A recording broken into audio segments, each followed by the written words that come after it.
ครพนมเบิ่งจากเธอลองเชื่อคำน้องสาวนครผิวเหลืองอ่อนดังทองยามเศร้าลงลอยลงริมฝั่งโขงยามแลไม่ก็ขาวสาวลาวก็สวยมวยผมดำน้ำบ่อก็ใสสวยแท้คือสาวผู้ไทยสวยบาดใจชาย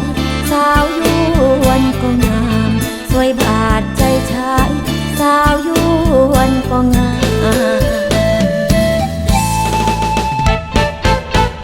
ของเจ้าเอ๋ยไหลหลังดังน้ำใจ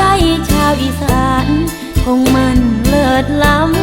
ำหากแม้นใครไปพบเจ้างามคำคำจะอีก็งามมุกดาหารยอดพะทูถ้าอุเทนหรือจะเป็นหาแก่สวยจริงเมื่อสาวเจ้าเรนู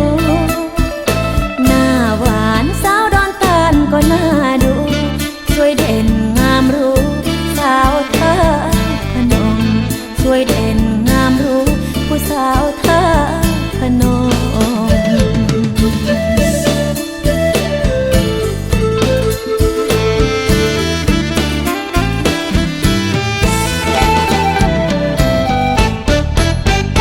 ไปเล่นนครพนมกับน้องบ่อยากให้อายไปพ่อละสาวน้อยนอผู้ไทยอีสานไกลบ่แพ้แต่ใจนางนั้นชื่นชุมดอกแด้พี่ชายเอ่ยคันแม่นพี่อยากได้ละเอาไว้ถ้ากล่อมซองกระจังแม่นกาเฮาวอนอยากซ่อนเสื้อขนางเด็กผมเจ้าเพกลางเอ่ย